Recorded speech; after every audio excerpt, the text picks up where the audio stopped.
오늘 저는 여러분과 함께 주님 중심의 삶이란 제목으로 은혜의 말씀을 나누고자 합니다. 대양을 항해하는 배는 많고 위험한 물길을 헤치고 갑니다. 전후 좌우의 파도에 끊임없이 동요하지만 배는 침몰하지 않습니다. 그 이유는 배를 만들 때 배의 중심이 배 밑에 굳건히 놓이게 해놓았기 때문인 것입니다. 인간도 개인이나 국가가 그 중심을 잘못 잡아놓으면 역사의 포도 속에 침몰하고 마는 것입니다. 인생을 살아가는데 개인적으로 국가적으로 억센 파도를 헤치고 가야 되는 것입니다. 개인도 태어나서 한평생을 사는 동안에 수많은 크고 적은 파도를 헤치고 나가야 되고, 한 국가도 역사라는 파도 속에 침몰을 계속하고 있는 것입니다. 명멸을 계속하고 있는 것입니다. 그러므로 이 파도를 능히 이기고 건너가기 위해서는 첫째로 하나님 중심으로 살지 않으면 안 됩니다. 하나님 중심이 밑에 꽉 서 있지 않으면 개인의 풍파와 파도, 역사적인 파도에 반드시 전복되고 침몰되고 마는 것입니다. 성경은 시편 127편 1절로 2절에 야훼께서 집을 세우지 아니하시면 세우는 자의 수고가 헛되며 야훼께서 성을 지키지 아니하시면 파수꾼의 경성함이 헛되도다. 너희가 일찍 일어나고 늦게 누우며 수고의 떡을 먹으며 헛되도다. 그러므로 야훼께서 그의 사랑하시는 자에게는 잠을 주신다고 말씀하고 있는 것입니다. 하나님이 중심에 꽉 앉아 계셔서 우리 중심을 붙잡아 주지 아니하시면 다가오는 파도에 휘청휘청 하다가 침몰해버리고 마는 것입니다. 이거는 개인도 그렇고 국가도 그렇고 세계도 그렇고 한 가지인 것입니다. 하나님 이외에 다른 중심이 있을 수가 없습니다. 하나님이 우리 중심이 되어 있어야 우리는 평안하게 마음의 안심을 하고 살아갈 수가 있는 것입니다. 아침에 일찍 일어나고 저녁에 늦게 누우며 수고를 해도 파도에 휘말려서 침몰해버리면 개인도 가정도 사회도 국가도 헛수고가 되고 마는 것입니다. 그렇기 때문에 우리가 평안한 인생을 살기 위해서는 하나님이 우리 중심에 모시고 좌정에 계셔야 되는 것입니다. 19세기 전반에 독일은 근대적 통일국가 체제를 갖추기 위해 개혁을 시도했습니다. 1811년에 비테가 베르린 대학의 초대 총장이 되면서 독일 국민에게 고함이라는 연설문을 통해 오직 독일 민족만이 전 인류의 도덕적 개혁에 공헌할 수 있다고 주장했습니다. 그의 뒤를 이어 2대 총장이 된 헤겔은 독일이 세계 정신의 중심에 설 것을 요구했습니다. 세계 중심이 되는 것은 좋지만은 잘못되면 세계에서 자기만이 유일한 존재라고 생각하는 오류를 범하게 되는 것입니다. 나치 독일 시대에 와서는 맹목적으로 아리안 민족의 우수성을 강조한 결과 세계 지배를 정당화하는 잘못을 범하고 온 유럽을 전쟁의 불도가니 속에 휘몰아 넣었습니다. 그 결과 역사의 파도에 독일은 침몰하고 말았습니다. 독일은 하나님을 중심으로 모셨으면 침몰 안 했을 것입니다. 독일 민족의 우수성을 중심으로 삼았기 때문에 그는 역사의 파도에 침몰하고 마른 것입니다. 일본도 이와 비슷합니다. 그들은 자신들이 숭배하는 천황을 아마테라스 오미가미라는 황신으로 신격화하고 이를 통해 아시아와 세계 지배를 정당화하고 일본 제국주의의 근거를 만들었던 것입니다. 그러나 하나님 중심으로 서지 않은 일본 역시 역사의 거대한 파도를 만나서 침몰해버리고 말한 것입니다. 소련의 공산주의는 하나님 없다고 하는 무신론이며 영혼도 정신도 없다고 하는 유물론을 주장했습니다. 칼 막스는 종교는 인간이 만들었다며 종교는 아편이라고 신의 존재를 부인했습니다. 엥겔스 역시 정신은 물질의 생물학적 부산물이라며 인간의 영혼을 인정하지 않았습니다. 이처럼 신을 부정하고 철저한 인본주의와 무신론 위에 발전한 소련 공산주의는 결국 역사의 삼각 파도를 만나서 처참하게 침몰해버리고 마는 것입니다. 우리는 역사를 통해 하나님 중심으로 살지 않고 인간의 신념과 사람을 우상화한 민족과 국가는 반드시 역사의 파도를 만나서 침몰한다는 사실을 뚜렷이 알 수가 있는 것입니다. 우리가 오뚜기같이 늘 일어나기 위해서는 우리의 중심에 하나님이 계셔야만 되는 것입니다. 하나님이 중심을 잡고 계시지 아니한 개인도 사회도 국가도 반드시 인생의 파도에 휘몰려 조만간에 침몰해버리고 마는 것입니다. 그래서 역사의 파도를 만나 침몰한 개인이나 사회나 국가나 세계가 역사상에 너저분하게 기록되어 있는 것입니다. 그러나 인류 역사상 전성기를 이뤘던 나라와 민족을 보면 그들은 철저히 하나님을 중심으로 했을 때 놀라운 축복을 받고 영향력을 발휘했습니다. 독일의 마르틴 루터가 종교개혁을 일으킨 이후 독일 문학의 중심이 성경이 되었습니다. 독일의 음악이 찬송이 되고 독일의 법과 철학이 하나님을 탐구하는 학문이 되었었습니다. 독일의 문화와 철학이 온 유럽과 세계를 지배하게 되었던 것입니다. 그럴 때 독일은 엄청나게 번창하고 세계에 영향력을 미치는 나라가 되었습니다만 그 후에 하나님을 저버리고 독일 민족을 우상화하고 하나님을 중심에서 내어 쫓아버리고 난 다음 파멸하고 말았던 것을 알 수 있습니다. 작은 산악당에 불과했던 스위스 역시 칼빈에 의해 개신교가 뿌리내린 후 세계에서 GNP가 가장 높은 나라가 되고 세계가 부러워해서 잘 사는 나라가 되고 말한 것입니다. 하나님이 스위스의 중심에 서니까 그렇게 자연 자원이 없고 산악이 많은 빈약한 나라도 세계에서 가장 잘 사는 나라 중에 한 나라가 된 것입니다. 덴마크도 마찬가지입니다. 덴마크는 오스트리아와 프루시아와의 전쟁에서 참패하고 기름진 땅 슈르스위아와 홀슈타인을 다 빼앗기고 눈서리치는 북부의 유트란드 반도밖에 없는 처참한 처지에 있게 된 것입니다. 국민들은 좌절하고 낙심하고 제대한 군인들은 술주정뱅이가 되고 아가씨들은 몸을 팔아야 먹고 사는 처참한 지경이 됐었습니다. 그럴 때 그룬트비 목사가 일어나서 하나님을 사랑하자, 나라를 사랑하자, 자연을 사랑하자는 참여운동을 일으켜 처체 학교를 세우고 성경 중심의 교육을 시켰습니다. 하나님이 중심이 되자 100년 내에 덴마크는 세계에서 가장 우수한 농업국가가 되고 잘 사는 나라 중에 손꼽히는 나라가 되어버리고 말한 것입니다. 역사의 파도를 만나 침몰했지만은 하나님을 중심으로 모시자 다시 재기에 일어나서 세계적인 1등 국가가 되었던 것입니다. 영국의 전성시대는 말씀으로 나라를 통치했던 빅토리아 여왕시대인 것입니다.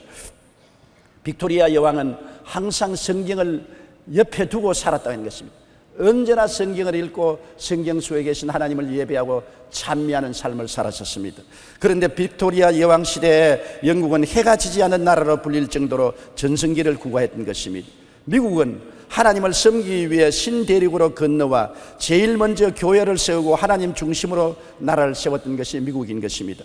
그리고 온 세계에 복음을 나누고 선교사를 파송했습니다. 그 결과 미국이 건립된 지 300년이 조금 넘은 오늘날에 역사상 가장 강력한 나라로 성장 발전하고 마른 것입니다. 복음이 중심이 되면 그 나라와 대륙이 복을 받습니다. 머리가 되고 꼴이 되지 않고 위에 있고 아래 내려가지 않고 남에게 꾸어질 자도 꾸지 않는 나라가 되는 것입니다. 우리 개인도 우리나라도 잘 살기 위해서는 예수님이 우리 중심에 계셔야 되는 것입니다. 우리의 무게 중심이 하나님 아버지와 예수님이 되어야 되는 것입니다. 그렇게 되면 어떠한 역사적인 파도, 개인적인 파도가 쳐도 우리는 침몰하지 않습니다. 옆으로 기웃덩거리고 앞으로 뒤로 기웃덩거려도 절대로 침몰하지 않습니다. 그러나 중심이 세상 것으로 채워져 있으면 쉽게 파도에 휘청거리고 침몰해버리고 마는 것입니다. 이것은 역사가 우리에게 증명해주고 있는 사실인 것입니다. 그러므로 우리는 우리의 삶 속에 예수 그리스도가 우리의 중심에 섰는지 안 섰는지를 깊이 생각해야 되는 것입니다. 신명기 28장 12절로 14절에 야훼께서 너를 위하여 하늘의 아름다운 보고를 여사 내 땅에 때를 따라 비를 내리시고 내 손으로 하는 모든 일에 복을 주시리니 내가 민족에게 꾸어줄지라도 너는 꾸지 아니할 것이요 야훼께서 너가 머리가 되고 꼬리가 되지 않게 하시며 위에만 있고 아래 있게 않게 하리니 오직 너는 내가 오늘날 네게 명령하는 내 하나님 야훼의 명령을 듣고 지켜 행하면 다른 신을 따라 섬기지 아니하면 이와 같으리라고 말씀하신 것입니다. 하나님 중심으로 사는 백성은 개인이나 국가나 영혼이 잘됨같이 범사에 잘되며 강건하고 생명을 얻되 넘치게 얻도록 되어 있는 것입니다. 성경에 주님께서 말씀하기를 도적이 오는 것이 도적질하고 죽이고 멸망시키는 것뿐이요 인자가 온 것은 양으로 생명을 얻게 하되 풍성히 얻게 하려 함이라고 말한 것입니다. 도적을 우리의 중심에 앉혀놓으면 삼각파도를 만나서 침몰할 수밖에 없지요. 인자인 예수 그리스도가 우리 중심이 되면은 생명을 얻되 풍성하게 얻는 하나님의 능력과 기적이 일어나게 되는 것입니다. 그러므로 둘째로 우리의 삶에는 주님을 패하실 수 없는 무게 중심으로 삼아야 되는 것입니다. 주님은 절대로 패하지 않습니다. 어떠한 삶의 상약 파도가 와서 쳐도 예수님은 패하지 않습니다. 예수님을 우리 중심에 모시면 우리 인생의 배는 절대로 침몰하거나 파멸되지 아니하는 것입니다. 여러분, 우리 인생은 우리의 조상 아담 하와 이후로 3대 재앙, 3대 풍파를 안고서 태어난 것입니다. 어머니 뱃속에서 태어날 때부터 벌써 인간은 3대 재앙을 당하고 있는 것입니다. 아담과 하와가 하나님을 거역하고 에덴에서 쫓겨나올 때 죄로 말미암아 그 영혼이 죽었습니다. 죄의 풍파를 안고 태어난 우리들인 것입니다. 그리고 땅은 저주를 받아 가시와 은극히를 내고 이마에 땀을 흘려 먹고 산다는 저주와 가난의 재앙과 풍랑을 안고 태어난 것입니다. 그리고 너희 몸은 흙이니 흙으로 돌아가라, 병들고 늙고 죽는 재앙을 안고 태어난 것입니다. 인간은 어느 곳에 살든지 어느 민족에서 가든지 태어날 때부터 벌써 3대 재앙을 안고 태어납니다. 이 3대 재앙의 풍파 속에서 태어난 것입니다. 죄악의 파도를 누가 피할 수가 있는 것이며 저주와 가난과 살기 어려움의 풍파를 누가 견뎌낼 수 있습니까? 그리고 늙고 병들고 죽는 것을 누가 피할 수 있는 것입니까? 이 3대 재앙, 3대 파도를 피할 수 있는 인생은 아무도 없는 것입니다. 인류는 모두 그러기 때문에 결국에 침몰하고 맙니다. 남녀노유 빈부 귀천할 것 없이 모두 다 이 땅에 사는 사람은 죄로 말미암아 버림당하고 저주 가운데 몸부림치다가 결국 죽어 영원히 멸망받고 마는 것입니다. 성경 로마서 5장 12절에 한 사람으로 말미암아 죄가 세상에 들어오고 죄로 말미암아 사망이 들어왔나니 이와 같이 모든 사람이 죄를 지었으므로 사망이 모든 사람에게 이르렀다고 말한 것입니다. 누가 이 폭풍우를 잠잠케 할 수 있습니까? 여러분, 상징적으로 보면 누가복음 8장 24절에 예수님이 제자들과 함께 갈릴리 호수를 지나가다가 큰 풍랑을 만났을 때 제자들이 전력으로 풍랑을 피하고 배를 잡으려고 해도 할 수가 없어 침몰 직전에 이르렀을 때 예수님을 잠에서 깨워 일으켰었습니다. 그럴 때 예수님께서 어떻게 하셨습니까? 누가복음 8장 24절에 제자들이 나와 깨워 이르되 주여 주여 우리가 죽겠나이다 한데 예수께서 잠을 깨사 바람과 물결을 꾸짖으시니 이에 그저 잔잔하여지더라. 인생의 풍파를 꾸짖어 잠잠케 하시리는 예수님밖에 없습니다. 왜냐하면 예수님은 하나님이 사람으로 오셔서 십자가를 걸머지고 인간에게 주어진 3대 재앙이 일으킨 풍파를 잠잠케 해버린 것입니다. 죄악의 재앙을 그 몸으로 받아 몸짓고 피를 흘려 청산하시고 죄악의 재앙이 가져오는 풍파를 잠잠케 하셨습니다.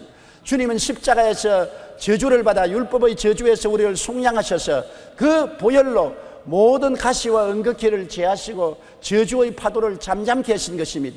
예수님이 죽었다가 부활하심으로 우리에게 치료와 영원한 생명을 주셔서 사망을 멸한 놀라운 은혜를 베풀어 주신 것입니다. 그러므로 죄악의 폭풍우는 잠잠해졌습니다. 요한 1서 2장 2절에 그는 우리 죄를 위한 화목 제물이니 우리만 위할 뿐 아니요 온 세상 죄를 위하심이라고 했었습니다.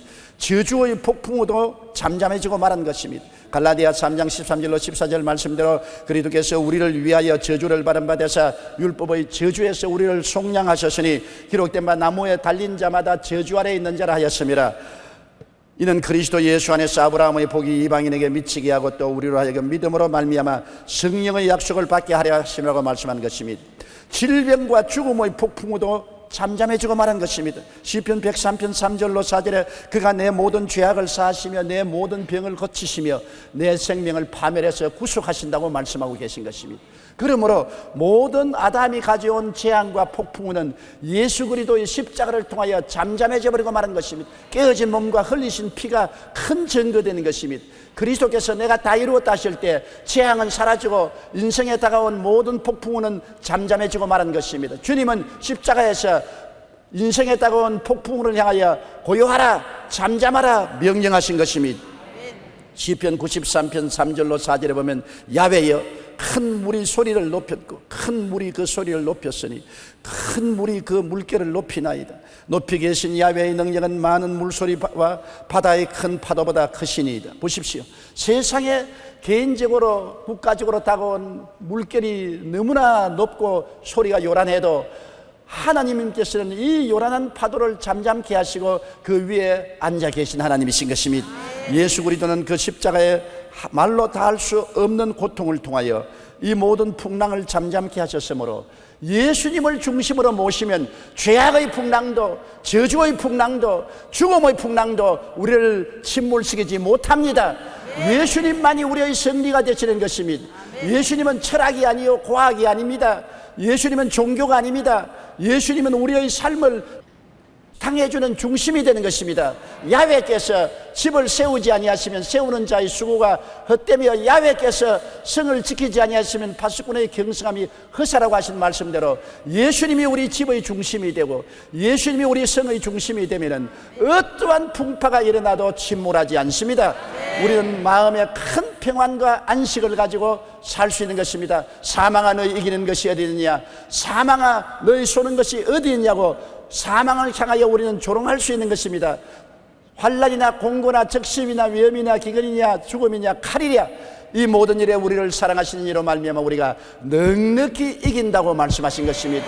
인생 풍파가 안 다가올 사람 누가 있습니까? 세상에 태어난 사람치고 여러분 죄악의 풍파, 가난의 풍파, 질병의 풍파, 죽음의 풍파를 안 경험할 사람이 누가 있는 것입니까? 우리는 모든 이 풍파를 당하면서도 그 가운데서 우리가 침몰당하지 않을 수 있는 것은 예수님이 중심에 계시기 때문인 것입니다. 예수님만이 승리자가 되시는 것입니다. 예수님 야훼 니스가 되시는 것입니다. 예수님만이 이기는 것입니다. 예수님 이외에 돈이 이기지 못합니다. 권력이 이기지 못합니다. 인간의 지혜와 총명과 모략과 재능이 이기지 못합니다. 부귀영화 공명이 이기지 못합니다. 이 모든 것은 파도를 만나면 다 침몰하는 것입니다. 예수님이 계시면 침몰하지 않습니다. 넘어지면 또 일어나고 넘어지면 또 일어나는 것입니다. 그러므로 예수님을 우리가 중심에 모시기 위해서 어떻게 해야 되겠습니까? 예수님 제일주의로 살아야 되는 것입니다. 주님과 주님의 나라를 먼저 구해야 됩니다. 예수님 제일주의. 밥을 먹어도 예수님, 잠을 자도 예수님, 일을 해도 예수님, 장가가도 예수님, 시집가도 예수님, 살아도 예수님, 죽어도 예수님. 예수님 제일주의로 우리 마음이 점령되어야 되는 것입니다. 예수님 제일주의가 아니면 예수님을 섬길 수 없습니다. 예수님은 만왕의 왕이요 만주의 주가 되심으로 가장 귀한 보좌에 모시지 아니하면 주님은 오시지 아니하시는 것입니다. 빌립보 1장 11절에 예수 그리스도로 말미암아 의의 열매가 가득하여 하나님의 영광과 찬송이 되기를 원한다고 말씀하고 있는 것입니다. 위대한 설교가로 유명한 스펄전 목사님은 아내에게 청혼할 때 이렇게 말했습니다. 나는 무엇보다도 주님의 종이 되기를 원합니다. 주님은 항상 나의 첫째이시며 주님만 위한 일도 최우선입니다. 당신은 이 사실을 알고 기꺼이 나의 두 번째가 되기를 원한다면 나의 아내가 될 수 있을 것이고 우리의 결혼 생활은 행복하게 될 것입니다. 그러면 당신도 나의 첫째 자리를 차지하신 분의 임재를 느낄 수 있을 겁니다. 스펄전 목사님은 결혼할 때 철저히 자기는 예수 중심으로 살 것이고 아내는 자기 인생의 두 번째 인생이 될 것이라고 말했습니다. 그것을 용납하면 자기 아내가 되어달라고 말했습니다. 그렇게 철저히 예수 제일주의로 스펄전 목사님이 살았기 때문에 그는 세상의 그 무엇보다도 예수님 은혜를 힘입어 하나님께서 역사적인 설교가로서 귀하게 사용했던 것입니다. 우리 믿는 자들은 다른 누구보다도 주님과 주님 나라를 먼저 구해야 주님이 우리 중심에 와서 거하시는 것입니다. 신학자 존 네이스빗은 우선순위를 잘못 선택하면 삶의 목표에서 멀어진다고 하는 것입니다. 먼저 할 건 먼저 하고 나중 할 건 나중에 해야지. 먼저 할 것 나중 하고 나중 할 것 먼저 하면 만사가 휴지가 되는 것입니다. 내가 서대문에서 목회할 때 한 가정이 큰 불화가 일어나서 부부가 나에게 신앙 상담을 왔습니다. 그런데 남편 말도 많고 부인 말도 많아요. 남편은 하는 말이 내가 직장에서 돌아와서 아내하고 좀 다정한 이야기도 하고 교제도 하려고 하는데 항상 부엌에서 꾸물럭거리고 내가 와서 잠잘 시간이 되는데도 바느질하고 앉았고 여보 빨리 와서 자자 그러면 먼저 자세요. 바느질 좀 해놓고요. 그러니 남편이 화가 머리끝까지 났습니다. 하루 이틀 아니고 언제나 집안 일을 늦게 해가지고서 꾸물거리고 잠잘 시간에 남편 보고 먼저 자라 그러고 자기는 꾸물거리고 일하는 것입니다. 그래서 남편이 생각하기를 이 여자는 나를 제일 중요하게 여기지 않고 가사를 중요하게 여긴다. 자기가 하고 있는 일이 중요하지 나는 중요하지 않다. 그래서 그 마음에 아주 시험이 들어서 가정을 파괴하려고 작정했습니다. 그런데 그 부인이 하는 말은 뭐냐면 목사님 내가 내 일합니까? 자기 일 해주지. 집이 누굽니까? 자기 집이고. 가사 일은 누구 일입니까? 자기 일 아닙니까? 자식들 돌보는 거 자기 일 아닙니까? 내가 자기 일 해주는데 빠져서 시간을 낼 수 없어서 먼저 자라고 하는데 왜 나에게 불평을 합니까? 나는 이해할 수가 없습니다. 내가 뭐 내 일 합니까? 내 좋아서 하는 것입니까? 남편 말도 올바른 말이고 아내 말도 올바른 말입니다. 그러나 내가 그 부부에게 말했습니다. 무엇 때문에 결혼했어요? 밥 지으려고 결혼했어요? 빨래하려고 결혼했어요? 집안 소지하려고 결혼했어요? 남편하고 하나가 되어 잘 살려고 결혼했지 않아요. 먼저 할 일은 남편하고 다정하게 사는 것이 먼저 할 일이요. 아무리 당신이 집안 소재를 잘하고 부엌을 깨끗하게 해놓고 빨래를 잘하고 집안일을 잘해도 남편을 등한히 여기면 벌써 목적이 달라졌습니다. 남편도 무엇 때문에 사업합니까? 사업한다고 바빠서 아내를 등한히 하고 자식을 등한히 하면 목적이 달라지는 것이 아닙니까? 사업을 하고 노력을 하는 것도 아내와 자식을 잘 편안하고 행복하게 살도록 하기 위한 것이 목적이 아닙니까? 먼저 할 건 먼저 하고 나중 할 건 나중 하십시오. 그래서 제가 그 집에 심판을 내려줬습니다. 그 부인 보고 집안이 엉망이 되어도 좋습니다. 부엌일을 안 하고 빨래를 안 하고 쌓아놔도 좋습니다. 남편이 자자면 자십시오. 남편을 먼저 섬기면 이 집안 일은 모두 오케이 행복하게 됩니다. 왜냐하면 내가 힘이 붙여서 내 혼자 일을 못하겠으니 가사를 돕는 자를 좀 사용해 주십시오. 남편이 부탁하면 기쁘게 남편이 돈을 내서 가사를 돌보는 사람을 쓸 수 있도록 해 주실 것입니다. 가정의 중심은 남편을 잘 섬기는 것이고 또 남편은 아내를 잘 받드는 것이 가정의 중심이 되어야 됩니다. 그렇게 말한 것입니다. 여러분, 우선순위를 잘못 선택하면 삶의 목표에서 멀어지는 것입니다. 찰스 휴멜은 우리들이 삶에서 만나는 온갖 딜레마들은 시간과 물질의 부족에서 오는 것이 아니고 일의 우선순위를 잘못 선택하면서 온다고 말한 것입니다. 일이 우선순위를 잘못 선택하면 모든 일이 비뚤어집니다. 우리가 와이셔츠를 입을 때 단추를 잘못 끼워 넣으면 위에 단추 잘못 끼워 넣으면 끝내 옷이 비뚤어지고 마는 것입니다. 단추를 처음부터 잘 끼워야 옷이 바르게 되는 것입니다.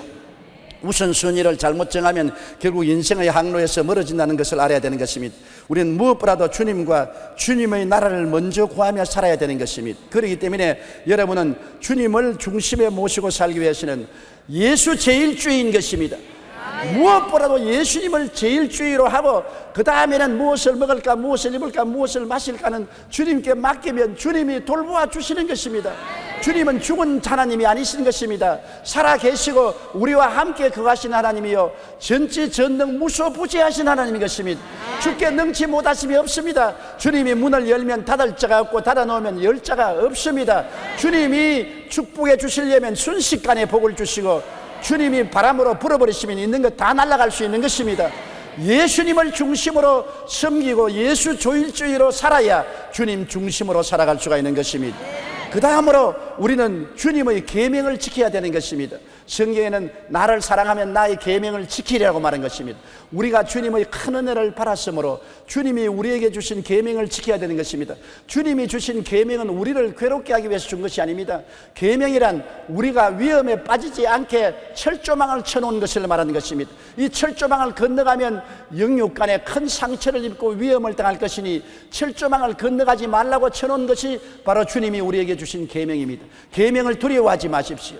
계명을 우리를 괴롭히려고 준 것이라고 생각하지 마십시오. 항상 계명은 우리가 상처 입지 않고 올바르게 살 수 있는 길을 열어주는 것입니다. 출애굽기 20장 3절로 17절에 보면 나 외에 다른 신을 내게 두지 말라 했습니다. 우리가 하나님 이외에 다른 신을 주면은 벌써 우리는 잘못된 길로 걸어가고 파멸로 걸어가는 것입니다. 하나님 밖에 우리에게 신이 없습니다. 하나님만이 창조주가 되십니다. 우상에 절하지 말라. 돈도 지위도 명예도 권세도 남편도 아내도 어떤 것도 하나님보다 더 사랑하면 안 되는 것입니다. 우상이 되어서는 안 되는 것입니다. 야훼의 이름을 망령되이 부르지 말라. 하나님을 우습게 생각하고 하나님을 조롱의 대상으로 농담의 대상으로 생각해서는 안 되는 것입니다. 안식일을 그렇게 지켜라. 오늘 이와 같이 성수주일에서 하나님을 섬기는 것 대단히 중요한 것입니다. 내 부모를 공경하라. 말할 필요 없이 부모를 공경하는 것이 하나님을 공경하는 것이 되는 것입니다. 살인하지 말라. 사람을 죽이고 우리가 살 수 있습니까? 간음하지 말라. 우리 하나님 앞에서 육신의 정욕과 안목의 정욕과 세상을 따라 살면서 간음을 행하면 얼마나 큰 상처를 입히지 않습니까? 모든 다른 죄는 몸 밖에 있어도 간음은 자기 몸에게 지는 죄라고 말하셨습니다. 그러므로 간음하지 말라고 말하셨습니다. 도둑질하지 말라. 하나님의 물건도 도둑질하지 말고 이웃의 물건도 도둑질하지 말아야 되는 것입니다. 내 이웃에 대하여 거짓 증거하지 말라. 끊임없이 이웃에 대해서 거짓 증거하고 침수 봉대해서 이웃을 회방함으로 말미암아 오늘날 얼마나 많은 슬픔이 우리 사회에 꽉 들어차 있지 않습니까? 내 이웃의 집을 탐내지 마라. 남이 잘 되면 속이 서리고 아픈 이러한 마음을 갖지 말아야 되는 것입니다. 주님의 십계명은 우리가 이 세상에 평화롭게 살아갈 수 있는 길로 이끌어주는 것이요, 위험에 건너가지 말라고 쳐놓은 가시능쿨인 것입니다. 그렇기 때문에 우리가 주님 중심으로 살면은 주님의 계명을 항상 마음속에 지키려고 애를 쓰고 노력해야 되는 것입니다. 그리고 주님을 중심으로 모시고 살기 위해서는 말씀과 기도를 게을리하지 말아야 되는 것입니다. 말씀과 기도는 주님과 함께 사는 것입니다. 오늘날 많은 부부가 헤어지는 것은 부부와 함께 많은 시간을 보내고 대화할 수 있지 못하기 때문에 멀어지는 것입니다. 부모와 자식 간에 멀어지는 이유가 부모가 시간을 내서 자식과 대화하고 놀아주는 시간이 없기 때문에 부모 자식이 남남이 되어버리고 마는 것입니다. 이웃 사촌이라는 말이 있는 것입니다. 먼데 있는 사람 일가 친척보다도 이웃에 있어서 서로 자꾸 만나가 대화하면 먼데 있는 일가보다 더 친해진다는 것입니다. 여러분, 하나님은 말씀을 통하여 찾아오시고 기도를 통해서 우리와 대화하시는 것입니다. 그렇기 때문에 하나님 말씀을 항상 우리가 모시고 하나님 말씀을 읽고 사랑하고 묵상하고 하나님께 기도하기를 게을리하지 말아야 되는 것입니다. 세상 누구와 교제하는 것보다도 하나님과 먼저 교제해야 하나님이 우리 중심에 계시지요. 하나님을 무시하면 하나님이 우리와 같이 계십니까? 하나님을 가장 존귀한 자로 모시고 가장 하나님을 기쁘게 모시고 살아야 하나님이 우리 중심에 와서 계실 것입니다. 시편 119편 58절에 내가 전심으로 주께 간구하여 싸우니 주의 말씀대로 내게 은혜를 베푸소서. 하나님께 전심으로 간구하면 주의 말씀대로 우리에게 은혜를 베풀어 주시는 것입니다. 에베소 6장 17절로 18절에 구원의 투구와 성령의 급 하나님의 말씀을 가져라. 모든 기도와 간구를 하되 항상 성령 안에서 기도하고 이를 위하여 깨어 구하기를 항상 힘쓰며 여러 성도를 위하여 구하라고 말하는 것입니다. 말씀을 가지고 성령 안에서 기도하기를 게을리하지 말아야 되는 것입니다. 세계 최초이자 최대의 석유 재벌인 록펠러는 어린 시절 너무 가난해서 초등학교 4학년 중퇴가 학력의 전부인 것입니다. 세계적인 부자인 록펠러의 학교 공부는 초등학교 4학년밖에 못했습니다. 그러나 그는 피나는 노력으로 44살에 미국 석유 산업의 99%를 차지하는 스탠더드 석유 연맹의 총수가 되었습니다. 그러다가 53세 중병에 걸려 의사로부터 5년을 넘기기 어렵다는 선고를 받았습니다. 그러나 그는 그때로부터 시작해서 모든 재산을 정리하여 남에게 나누어 주고 구제사업에 전력 기울이고 공익사업에 힘쓰고 기도한 결과로 건강을 회복해서 53세에 죽는다는 사람이 99세까지 장수했습니다. 이러한 록펠러가 있기까지는 그의 어머니의 힘이 큽니다. 그의 어머니는 세상을 떠나기 전에 이러한 10가지 유언을 유산으로 록펠러에게 남겨준 것입니다. 첫째로 하나님을 친아버지로 섬겨라. 둘째, 목사님을 하나님 다음으로 섬겨라. 셋째, 오른쪽 주머니에는 항상 11조를 넣어 다니라. 넷째, 원수를 만들지 말라. 다섯째, 항상 앞자리에 앉아 예배를 드리라. 뒷자리에 앉아 계신 분 죄송합니다. 그러나 앞자리에 와서 앉으라는 것은 열심 있게 신앙을 가지라는 것입니다. 여섯째, 아침에는 그 나라의 목표를 세우고 하나님께 기도하라. 일곱째, 잠자리에 들기 전에 하루를 반성하고 기도를 드려라. 여덟째, 남을 도울 수 있으면 힘껏 도와주라. 아홉째, 주일 예배는 꼭 자기 교회에서 드려라. 열째, 아침에는 먼저 말씀을 읽어라. 우리가 말씀과 기도를 게을리하지 않고 항상 예수님 중심으로 모시면 예수님의 우리 삶의 중심이 되어서 어떠한 파도에도 우리를 꽉 붙잡아 주시는 것입니다. 그 다음 우리는 하나님을 중심으로 섬기기 위해서는 성령님과 동행하십시오. 주님께서 말씀하기를 내가 너희를 고아와 같이 버리지 않고 너희에게로 오리라. 내가 아버지께 구하겠으니 그가 또 다른 보혜사를 주사 영원토록 너희와 함께 있게 하시라고 말씀했는데, 우리를 도우시는 보혜사 성령이 영원토록 우리와 함께 계시는 것입니다. 성령은 지금 이 자리에 계셔요. 눈에 안 보이지만 바람같이 우리와 함께 계시고 우리 안에 계신 것입니다. 성령은 위대한 위로자요, 선생이요, 안내자요, 변명해 주는 자요, 가르쳐 주는 자요, 우리를 교훈해 주시는 자인 것입니다. 성령님을 인정하고 환영하고 모시드리고 의지하고 항상 성령님과 동행하면 성령이 우리를 하나님의 사랑과 예수 그리스도의 은혜 속에 살도록 이끌어 주시는 것입니다. 우리는 외롭지 않습니다. 우리에게 성령이 계십니다. 우리가 어려울 때 언제나 성령의 도움을 구해야 되는 것입니다. 성령은 도움을 청해야 우리에게 도와주시지, 도움을 청하지 않은데 성령은 역사하지 않은 것입니다. 그러므로 성령이여 저에게 오셔서 저희 마음의 슬픔을 제하여 주시고 위로하여 주시고 힘을 주시고 능력을 주시고 용기를 주시고 담력을 주옵소서. 성령이여 기도하게 해주시고 성령이여 지혜와 총명과 모략과 재능을 주옵소서. 기도하면 성령이 우리를 도와주시는 것입니다. 주님께서는 성령을 통해서 아버지와 함께 우리 중심에 영원히 와서 계시는 것입니다. 요한복음 14장 16절에 내가 아버지께 구하겠으니 그가 또 다른 보혜사를 너에게 주사 영원토록 너에게 함께 있게 하시다는 말씀이 있습니다. 얼마나 감사합니까? 어제 오늘 하루만 있겠다는 것이 아니라 영원토록 성령은 우리와 같이 계신 것입니다. 지금부터 천국에 들어가서 살 때 영원토록 성령님은 우리의 보혜사가 되셔서 같이 계신 것입니다. 보혜사는 우리를 돕기 위해서 하나님께로부터 보내심을 받아 항상 곁에 계신이라는 뜻인 것입니다. 그러므로 이런 보혜사가 우리에게 계셔서 우리로 하여금 아버지 하나님과 예수님을 중심으로 모시고 살도록 도와주시는 것입니다. 인생의 험한 바다에 항상 풍랑을 만나게 되어도 우리 인생의 배가 파손되지 않은 것은 예수님이 중심 무게가 되어 있기 때문인 것입니다. 중심의 무게가 세상에 대해 있으면 해딱 가벼워서 넘어지고 마는 것입니다. 예수님이 중심의 무게가 되어 있으면 우주보다 무거운 무게의 중심이 되어 있기 때문에 파도야 쳐라, 바람아 불어라, 산막 파도야 오라, 나는 움직이지 않는다. 왜냐하면 예수님이 무게 중심이 되어 있기 때문인 것입니다. 그러므로 예수님이 무게 중심이 되어 있으면 예수님과 함께하면 모든 일에 이깁니다. 죄악의 파도도 이깁니다. 우리 사회와 국가가 예수님을 중심으로 모시면 우리나라는 세계적 머리가 되고 꼬리가 되지 않은 나라가 될 것인 것입니다. 언제라도 예수님을 저버리면 자기 인생을 저버리는 것입니다. 예수님을 저버리면 나라가 망하게 되는 것입니다. 예수님 중심으로 서서 우리가 나가면 우리는 언제나 주님의 은혜로 말미암아 영혼이 잘되고 범사에 잘되며 강건하고 생명을 얻되 풍성하게 얻는 삶을 살아갈 수가 있는 것입니다. 우리가 주여 주여 한다고 예수님 중심으로 사는 것이 아닙니다. 형식적으로 교회 왔다 갔다 한다고 예수 중심으로 사는 것이 아닙니다. 우리가 진짜로 우리의 삶 속에 예수 제일주의로 살아야 되고 진짜로 하나님의 계명을 지키고 살려고 노력해야 되고 진짜로 말씀 읽고 기도 생활을 해야 되고 진짜로 성령님을 인정하고 환영하고 모시드리며 성령께 의지하는 삶을 살아야 되는 것입니다. 그래야 예수님과 하나님을 중심으로 섬기고 우리는 두려워하지 않고 놀라지 않고 승리로운 인생을 살아갈 수가 있게 되는 것입니다.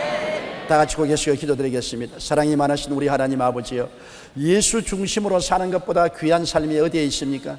우리는 세상에 살면서 풍랑을 피할 수가 없습니다. 개인, 가정, 생활, 자녀, 사업 모든 것에 풍랑이 다가오는 것입니다. 이 풍랑의 침몰에서 멸망당하는 사람이 얼마나 많습니까? 개인도 가정도 사회도 국가도 침몰당한 배가 수두룩이 남아 있습니다.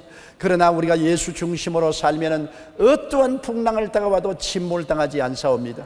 예수 중심으로 더욱 깊이 들어갈 수 있는 우리들이 되게 도와주시옵소서. 예수님 이름으로 기도드리옵나이다. 아멘. 오늘 사랑하는 성도 여러분, 우리는 너무나 귀한 성찬을 맞이하게 된 것입니다. 예수님이 십자가에서 우리의 풍랑을 제거하고 재앙을 제하기 위해서 몸짓고 피 흘린 것입니다. 그 예수님의 희생을 통해서 죄악의 재앙과 풍랑이 극복되고 저주와 절망의 재앙이 극복되고 질병과 죽음의 재앙이 극복되었습니다. 예수님의 살을 먹고 피를 마신다는 것은 너무나 큰 특권이요, 그리스도가 주신 은혜는 말로 형용할 수 없습니다. 십자가에 여러분 우리 대신해서 못 박혀 당한 고통을 생각해 보십시오. 양손과 양발에 못이 박힌 것도 괴롭지만은 하나님의 아들로서 그 수치와 곤욕을 당하시고 주님이 얼마나 마음에 외롭고 좌절하고 슬프고 절망했기에 하나님이여 어찌하여 나를 버리시나이까 통곡을 했습니까?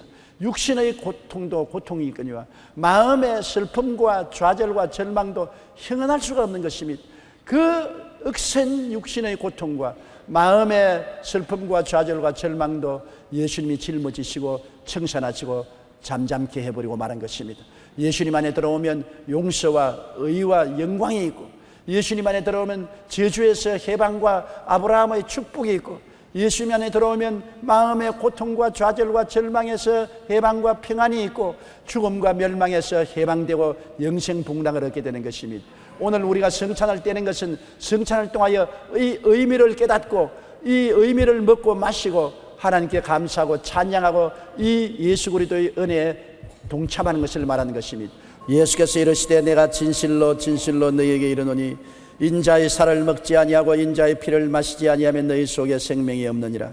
내 살을 먹고 내 피를 마시는 자는 영생을 가졌고 마지막 날에 내가 그를 다시 살리리니 내 살은 참된 양식이요 내 피는 참된 음료로다.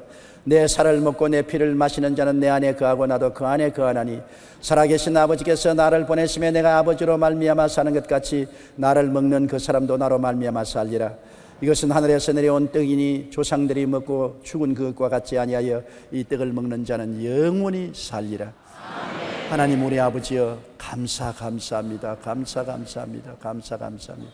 어찌하여 우리가 하나님의 부르심을 받아 예수님을 믿게 되고 예수님의 살을 먹고 피를 마시고 그리스도의 은혜에 동참하게 되었는지요. 우리같이 못나고 버림받아야 마땅한 존재가 이와 같은 사랑을 받은 것을 생각할 때 감격하고 감동하고 감사하지 아니할 수 없습니다. 기뻐 뛰고 춤추지 아니할 수 없습니다. 그리스도의 깨어진 몸과 흘리신 피를 먹고 마심으로 죄악의 무시무시한 사슬에서 해방되고 죄악이 휘몰아치오는 지옥의 풍파를 잠잠케 할 수 있고 그리스도의 그 보혈과 살을 먹음으로 말미암아 저주에서 해방되고 가시에서 해방되고 자유와 평안을 누릴 수 있고 번영을 구가할 수 있게 되어사옵니다. 예수님의 살을 먹고 피를 마심으로 질병에서 해방되고 죽음에서 해방되고 영생 복락을 얻게 된 것을 감사드립니다. 영혼이 잘되고 범사에 잘되며 강건하고 생명을 얻되 넘치게 얻는 은총을 아버지여 기억하게 도와주시옵소서. 하나님의 모든 은택을 잊지 말라고 말했었습니다. 이 성찬을 통하여 우리 모든 죄악이 사함받고 모든 병이 고침받고 우리 생명이 파멸해서 구속담을 받는다는 것을 알게 도와주시옵소서. 성령이여 바람같이 불같이 생수같이 우리 가운데 임재하시고 우리를 감화 감동하시고 깨닫게 하여 주시옵소서. 예수님 이름으로 기도드리옵나이다. 아멘.